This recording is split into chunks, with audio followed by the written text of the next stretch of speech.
a few questions, present a few scenarios. And when I do this, yeah, it says it's on, Jeremy. Yeah. Okay. All right.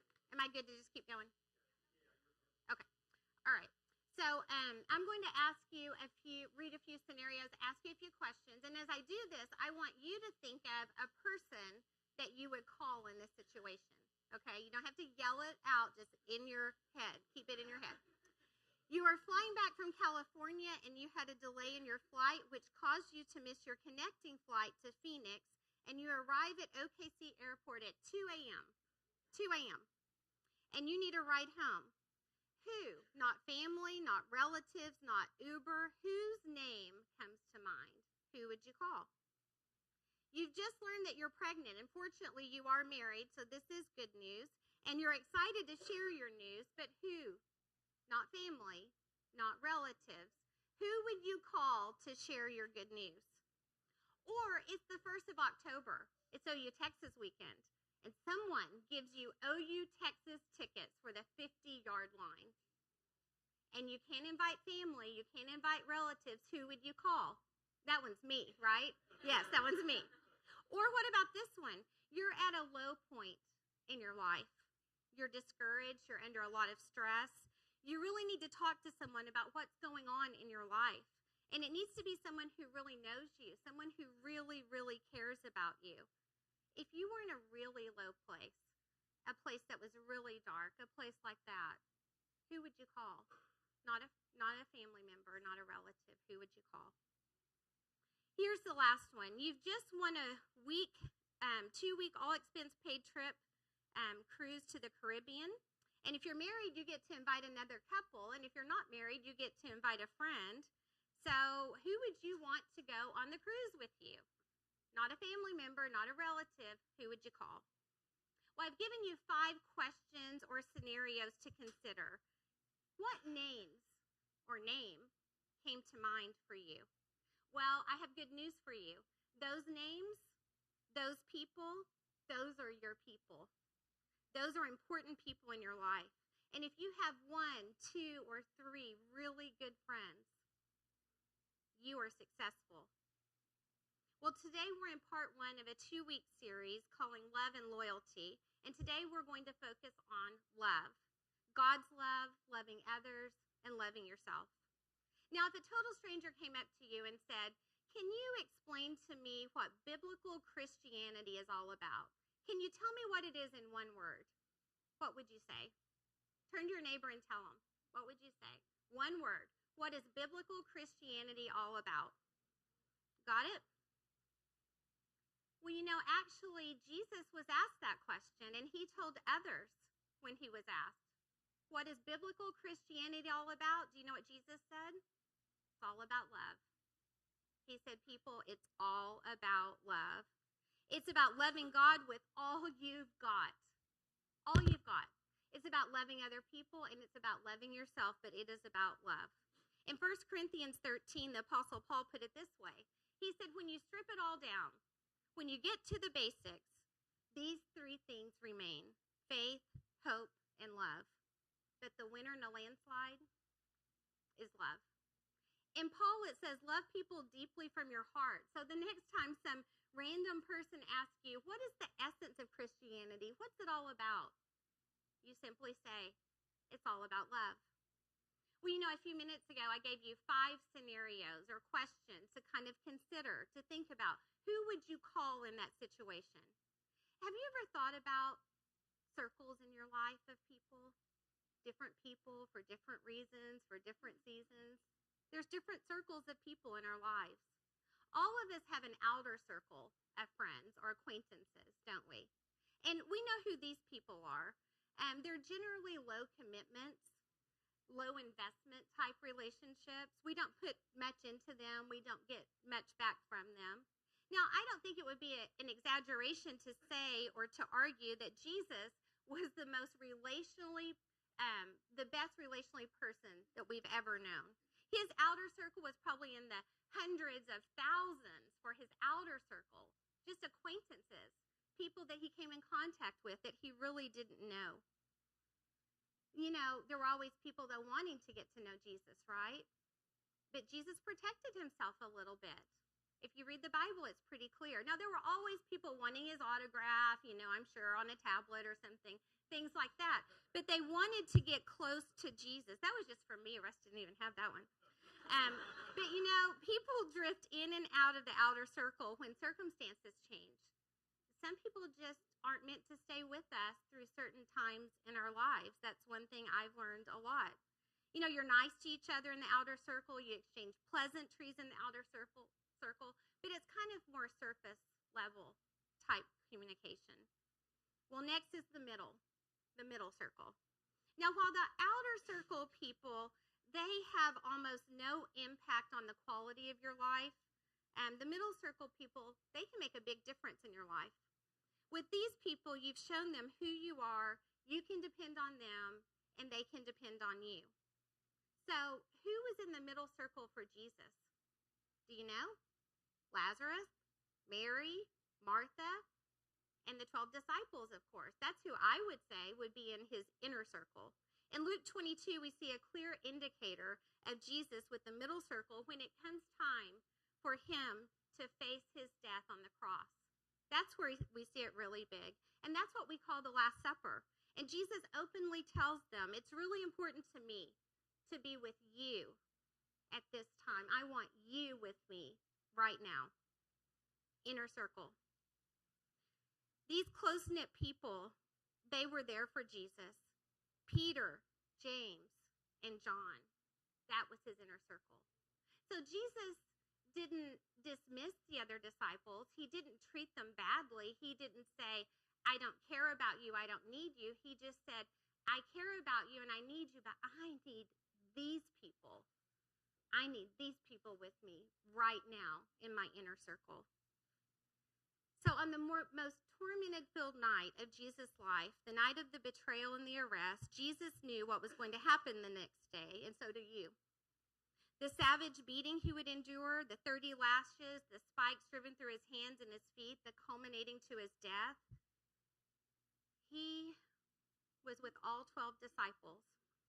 But as the full weight of what was about to happen to him, the gravity of what was going to happen to Jesus, as it was setting into his mind and to his heart, he looked around and he said, where's Peter? Where's James? Where's John? I need my people. I need my inner circle. Jesus was simply saying, I need the people that I feel the safest with me right now. So the inner circle is about loyalty. It's about ride or die kind of people. I mean, these are the people that you have one phone call to make, and that's your phone call. That's your people. So inner circle people are the ones when something questionable comes up about you. If someone says, Jana did so-and-so, or I think Russ is doing such and such. Inner circle people are the people going, that does not sound like the Jana I know. That does not sound like the Russ I know. That's what inner circle people do for you. And we all need inner circle people because they are our people. But I'm telling you, it doesn't always happen that way. Sometimes we hear things about people, and even though they're in our inner circle and we know them so well, just because someone else says something to us, we believe it. And that's a really sad day when that happens in our inner circle. Because those should be the people that we defend, we believe in, we trust, we admire. We're going to stand by them until proven otherwise, right? That's your inner circle.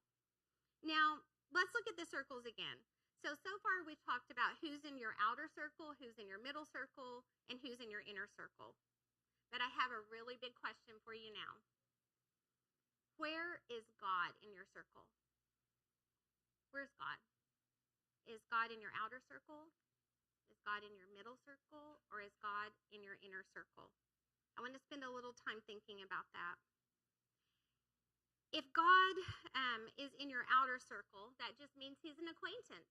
You occasionally think about him, oh yeah, God, right. Yeah, God, he's out there somewhere. And if I need him, he's there. And sometimes I'll talk to him if I have time, but he's in my outer circle. Or what about the middle circle? He matters to you quite a bit, but your life is not really centered around God, but he matters to you a lot. He's important to you. You think he's the most important thing in your life. You even say he's the most important thing in your life, but he's really not the most important thing in your life. He's in the middle circle. And I have to tell you guys something today. Not knowing, I, your pastor's wife, have kept God in the middle circle for a very long time. But I truly did not know he was in the middle circle. And that's why I want to talk about it today. It wasn't my intention at all. I thought God was in my inner circle. I just didn't know. I often tell my students, you cannot know what you don't know until you know. I know that's deep, Steve. I'm going to say it slow one more time. You ready? You cannot know what you don't know until you know. You can't know how something feels until you've been there. Someone can tell you how it feels to lose a spouse, but do you know how that feels until you've lost one? Absolutely not. Someone can tell you what it feels like to have cancer, but do you know what it feels like unless you've had it? You really don't. You can't know until you know. So I had no idea what a change it would be in my life when I moved God from the middle circle to the inner circle.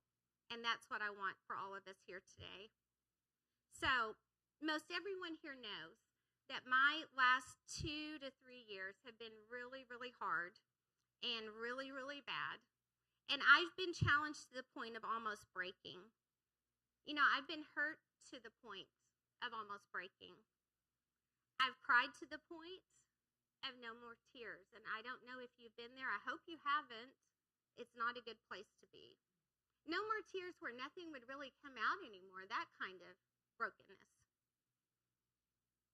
Both my parents passed away within 9 months of each other. And it was hard. It was more than hard. It was devastating. It was hard. It was hard to watch them struggle. It was hard to watch them in pain. It was hard to balance their care with my job, with my family. It was hard. And I'm going to take a moment to be very, very vulnerable with my church family right now. As I talk through this hardship, I want you to think of the hardships in your life that you have gone through, that you're currently gone through. And I want you to think about, where's God? Is he in the outer circle? Is he in the middle circle? Or are you going to let him in? You're going to let him into the inner circle. Well, after some very traumatic family things happened to me, I found myself broken. And I think this is pretty symbolic of how I felt. I'm not going to make it through this without crying, so just get ready. Some of you saw me. You saw me sitting here, right there, week after week, month after month, crying and crying.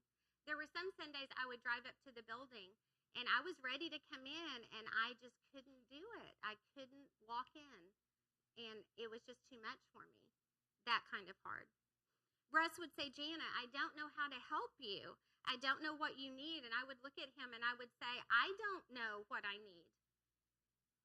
I'm broken. I don't know what I need. Well, you know, God healed my brokenness and he is healing my brokenness. I think it's a work in progress, but I'm starting to see the rainbow again. I'm starting to see the sunshine. And it hasn't been a quick healing. It's been a slow kind of healing. The kind that's kind of brutal, like the slow death. It's been a slow healing, but it's been good. It hasn't been easy. But you know, when you ask God to help you understand why things happened, and he does help you understand why things happen, you have to accept that. And I feel like I have. It doesn't take the hurt away, but it does help my heart a lot. I tell you this today, not at all for you to feel sorry for me. Because I in no way think that my life is harder than any of your lives. And I mean that. I do not think so. I wouldn't trade what I went through with some of what you guys go through. I know that we have a lot of hardship in our church family. But I was so low to the point that I just was lost, walking around lost. And if you've lost a parent, and especially both parents, you know how that feeling feels. You're kind of walking around like, welp. And a little kid said to me, goes, your mama's gone? Your mama died? And I said, she did die. And, you know, little kids just are the greatest. And And they said, your daddy died? And I said, yeah, my daddy did die. And they go, oh, I guess you're next, huh? And I said, I guess so. I was like, I did not need that. It wasn't lyric. It was not lyric. So anyway, but I was like, yeah, thanks, sweetheart. Go away. But, it didn't break me. Now, you may be thinking I was broken because both my parents passed away in 9 months, but that wasn't the part that broke me. It was hard. I missed them. I wish I could see them. But, I'm okay with that. It wasn't their passing. It was about the agony they went through. It was about the hard. It was about so much hard. I had to tell my dad and my brother that my mom had a brain tumor and that she was going to die. That was hard. And then I had to be the one to sit with my dad and my brother and my mom and tell my mom that she had a brain tumor. And I watched YouTube videos on how do you tell someone they're going to die? How do you do it the right way? Because I had one shot and I didn't want to mess it up. And everything I heard was you tell them and then you wait. And you let them ask questions and you tell them more and you wait and you let them ask questions. And I said, Mom, you've been asking what's wrong and now I know what's wrong. And she looked at me and smiled and she said, what's wrong? Great, what's wrong? And I said, you have a brain tumor. And she looked at me and shook her head and she said, is it bad? And I said, it's bad. And she looked at me and she said, am I going to die? And I said, yes, you're going to die, Mom. And then she said, how long? And I said, well, Mom, only God knows that. I said, but the doctors are saying 3 to 6 months, Mom. But I'm going to take good care of you, and I'm going to be here with you all the time, and we're going to do this together, and I love you, and we can do this. And that was hard. I talked to Mom and Dad about heaven, and I assured them that all would be okay. And one of the special and the hardest things I've probably done in my whole entire life was when my mom passed away. I was the last person she locked eyes with. And after she passed away, the hospice person said, do you want to close her eyes? And I took a second and I said, yes, I would be honored to close my mom's eyes. And I did. My mom she brought me into this life and I was with her when she left this life. But that was love. That was love. And it was hard, but it wasn't the terrible hard that I'm talking about. The terrible hard was something I can't even reveal to you today. But it was devastating to me. It was earth-shattering to me. It was pull the rug out from under you kind of hard. Kelly, you cannot stay in here if you're going to cry on the front row. I know some of you here today, you know what I'm talking about. You know what that kind of hard feels like. And again, I'm not saying my hard's harder than your hard. We don't have to compete for hard. There's enough to go around. There really, really is. But I found myself asking, God, who am I? What's my purpose? I was lost. I was lost like a sheep without a shepherd. But God was there. He was there right by me the whole time. I just had him in the wrong circle, guys. I had him in the wrong circle. So it caught me one day and I thought, why am I trying to figure out so much myself? Why am I trying to do everything myself? I have God in my life. I'm a Christian. I've been a Christian for a very long time. But I just wanted to fix it. I wanted to fix everything. I wanted everything to be better. And it wasn't until things got to the point that there was no return and they couldn't be better that guess what I did? I turned to God. When things got so hard and I couldn't do anything about it and nothing could happen, I turned to God. And people say, let go and let God. And I love that saying, but I hate that saying. It's a lot easier said than done, isn't it? I know that I need to let go and let God. It's not a brain thing. It's a heart thing. I know that. I know that. Well, I finally did. I let go and I let God, and God started to heal my brokenness. I just cried out one night. I said, God, I'm broken. I'm broken and I need you. Where are you? And you know what God said to me?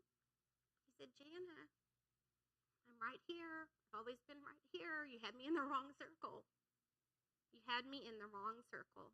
I found myself one night on my knees crying out to God, saying, I don't know what to do. I'm lost. I need you. And where are you? And he was there.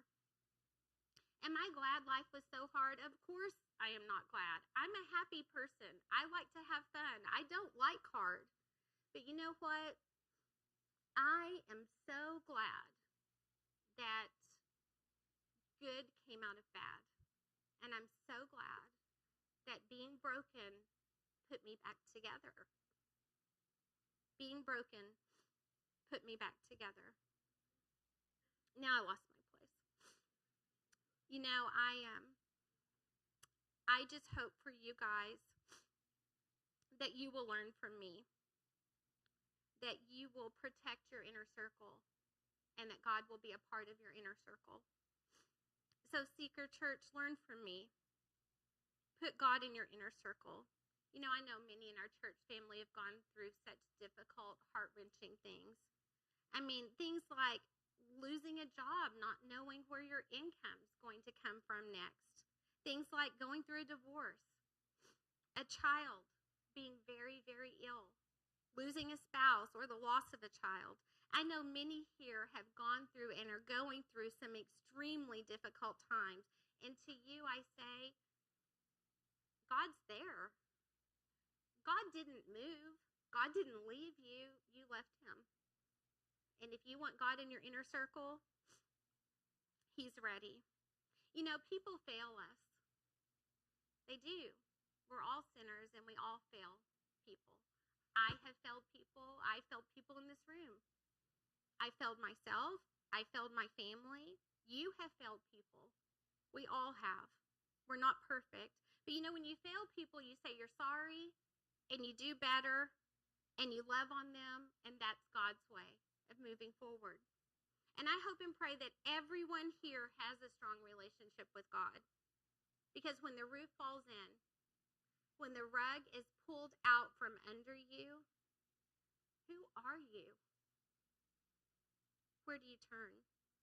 I can tell you exactly what I do, and I wish I'd started doing this a very long time ago. But before I do anything, I pray about it.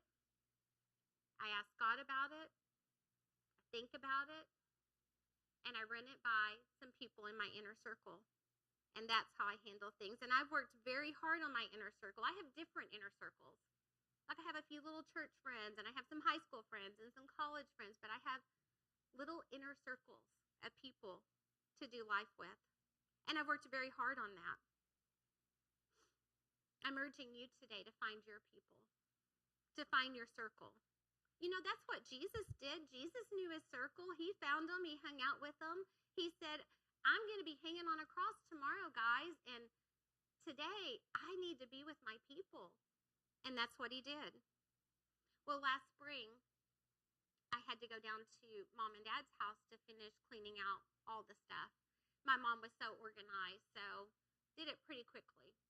And then I had to go back again. And when I went back again, before I went back, some family members were not being very nice. Or as my niece says, they weren't being lovely people. That's how she says it. And they weren't being lovely. So what did I do? I took some of my people with me. I wasn't going to go down there by myself.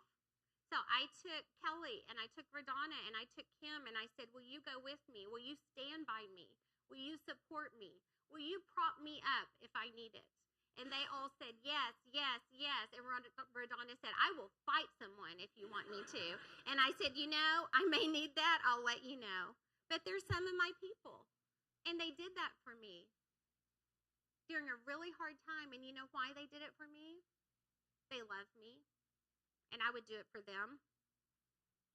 I would do it for you guys. So we talked about God's love in circles, and I want to end today with giving you a little advice about 1 Corinthians 13.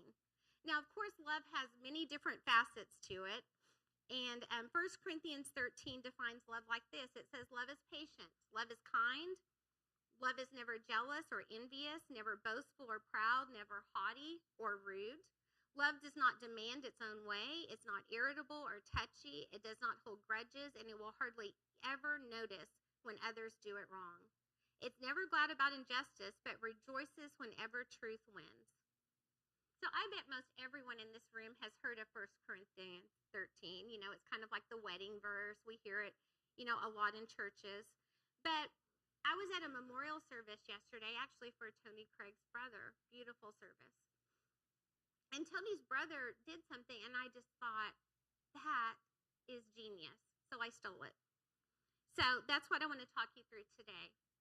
Have you ever thought about putting your name in these blanks? Instead of just saying love is patient, put your name in the blank. Think about it that way. Let me give you for example. Kelly is patient. Megan is kind.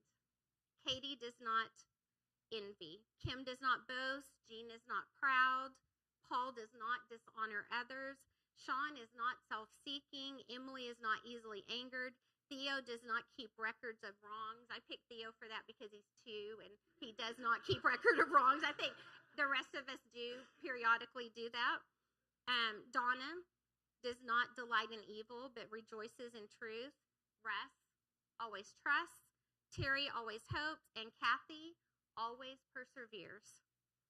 So what if we said this so much that it became like a mantra for us? We said it so much that we become these things. Would that not be the most incredible thing that could happen to us as human beings and to our church family? So I thought we might try it today. And I know we can do this. This is a little complicated, but I have faith in us. So I'm going to say something, and I'm going to say my name in the blank. And after I say it, I'm going to point to you, and then you're going to say out loud your name in the blank.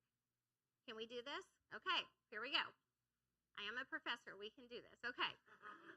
Jana is patient.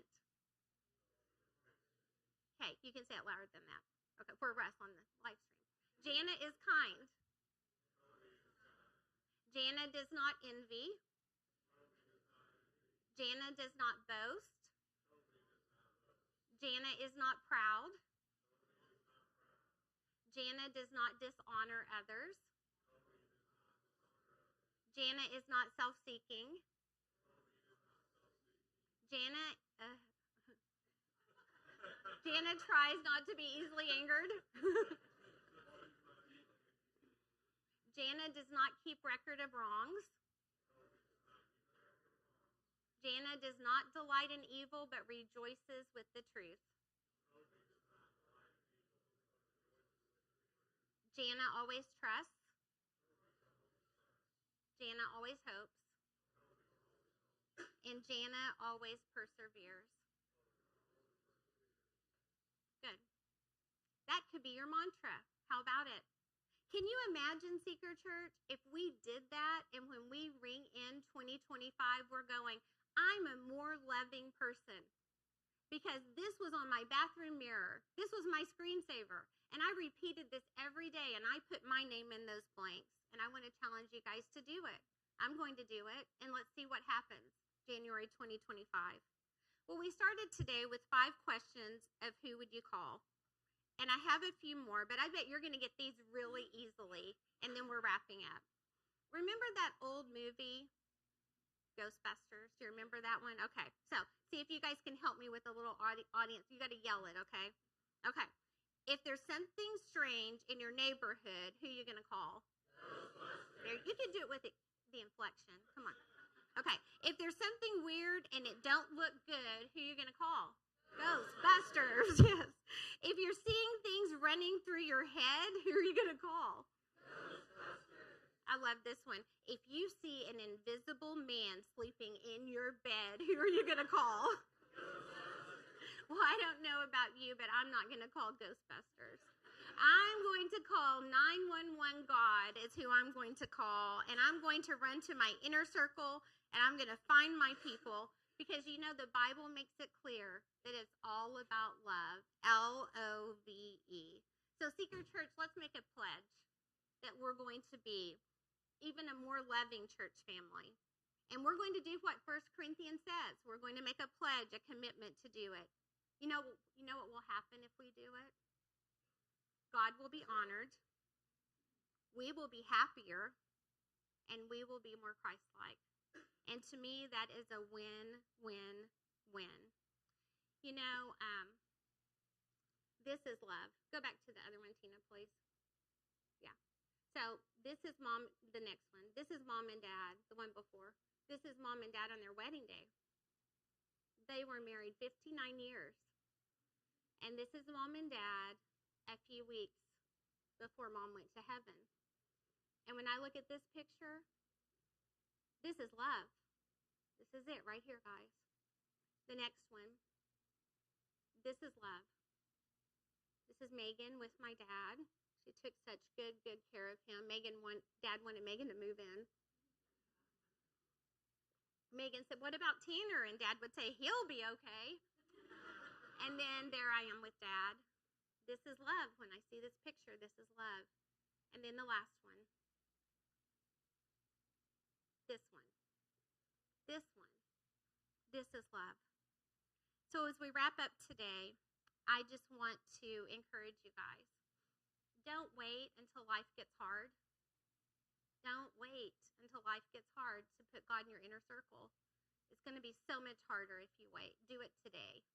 Do it right now. Make him your friend. Talk to him. Go to him before you go to anybody else, because really, he's the best friend you'll ever have. And remember, love God like crazy. Love other people. And love yourself. So let's stand and we'll have our closing prayer. Whew. Glad that's over. Teaching's a lot easier than doing this stuff, guys. Heavenly Father, we come to you today, God, vulnerable. We come to you today, God, just loving you and inviting you into our inner circle, God. And God, we just pray that you will wrap us up in your love, and God, that you will help us to pour into him. Because, God, we want him back healthy and strong, and I know he will be. We just got to get over this little bump. And, God, we know that you can do all things.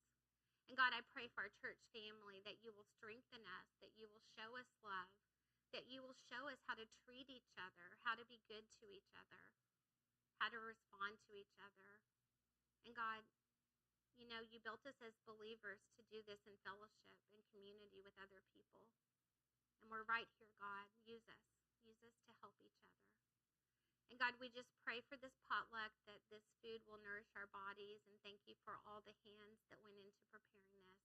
And it's in Christ's name we pray.